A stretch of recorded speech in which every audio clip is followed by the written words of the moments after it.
So I was having a clean up in the workshop the other day and I came across this weird little ugly box and I was like, what the heck is this thing? And I kind of remember making this like well over a decade ago to compare different Tubescreamer chips. So inside is basically a TS808.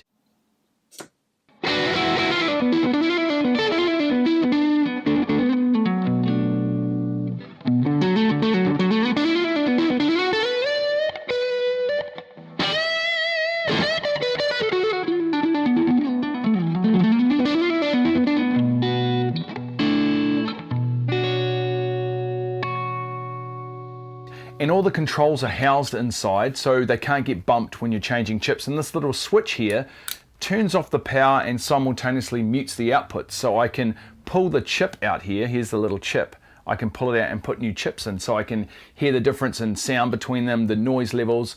And it was something I used to help me with design.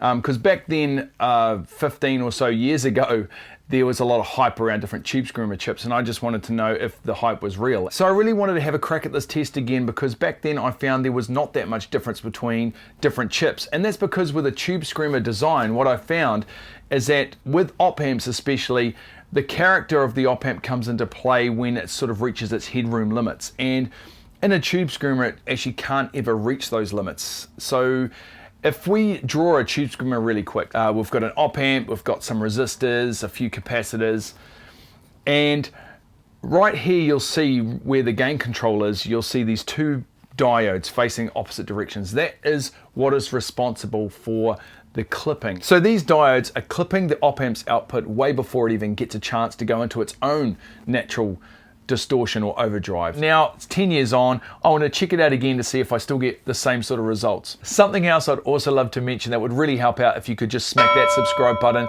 Really helps get these videos out there, and just hit all the other buttons, whatever buttons are around the screen as well. That may help or may not help, who knows.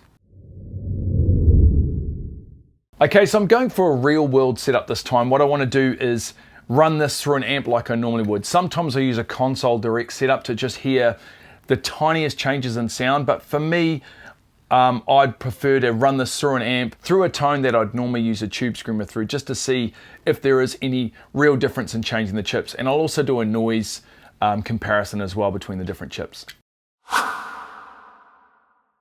So the first one is the GRC 4558D, and that's like the OG chip that was in the early Tubescreamers from the late 70s, early 80s, and it's kind of the most sought after chip. It features quite decent prices online actually, and I scored this one from an old Japanese radio. So the next chip is the JRC 4558P, and this is known as the Stevie Ray Vaughan chip. Apparently he used it in his Tubescreamer, so it's got a particular sound that a lot of people really like, associated with Texas blues, I suppose. The next chip is the TL072s. Now this has been most famously used in Marshall pedals like the Governor and the Marshall Bluesbreaker. The next chip is the LF353, another great and popular chip used in Tubescreamers. Okay, so the last chip of the bunch today is a OPA 2134. Now this has been made by Burr Brown in the past. I think it's Texas Instruments now. And it's noted for its exceptional clarity and note definition and separation. Now, I had a customer in Auckland who installed one in his Tubescreamer. He said was a really bad sounding Tubescreamer, and it transformed it into this incredible sounding, well in his words, Uber Screamer. Uber Screamer. So I'm going to be really interested to see if it really lives up to the hype. The first test is a low gain test. I'm running it like the typical Tubescreamer setup. So you've got your gain set really low, your output pushing really kind of a little bit hard, and then you've got the tone to taste. I like a little bit of sizzle on there. So that's going to be my sort of test I'm going to listen to the most, because that's how I'd say most people use a Tubescreamer to boost into an amp that's already driving a little bit. The next test we're going to do is a high gain test. So I'm going to be pushing that gain up to about 75% and just backing that volume off a bit so it's not pushing the front end quite as hard. Most of the distortion is going to be generated from the actual Tubescreamer itself, and it's going to be pushing that chip quite a lot harder. So it'd be interesting to hear on that one if there's any differences. It's not typically how many players use a Tubescreamer, but you can still get some really cool tones from using it in that way. And the last test is just noise. So what I've done is I've just set the Tubescreamer up, I've muted the input of it, and we're just going to be hearing the noise from replacing the chips, basically, just the ground floor noise. And I've boosted it up in post just so you can hear, because the noise is actually really low across the board, but there is noise differences between all these different chips. I'd really love to hear your guys' opinions on these chips. So if you do hear a difference, if there's something particularly like about a certain chip, please chuck it down in the comments below.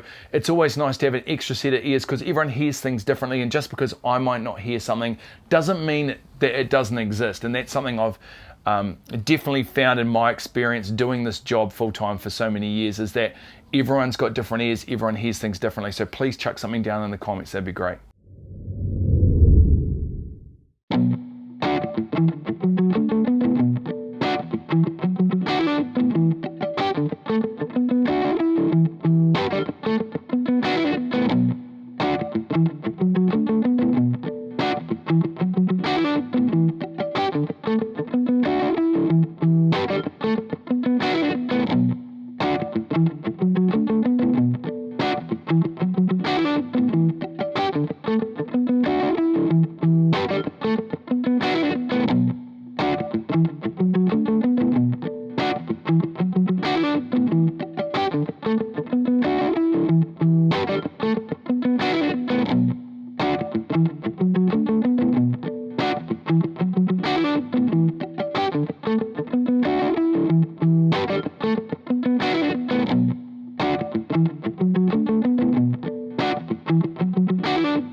If you really listen hard, there is actually a difference between these chips. I think a very slight difference, and there's definitely a difference in noise level, but I don't know if it's enough difference for me to worry too much about which chip. There's a particular chip, the LF353 is probably one of my favorites, because when you don't use diodes, it has this real graceful way that it clips. It's one I've really liked, especially in circuits where the op amp is not limited by those diodes, so you can actually hear the character of the actual op amp itself. So that's probably another test which will be really fun. So please subscribe anyway, guys. I hope you had fun listening to this, and I hope it actually really helped, and we'll catch you next time.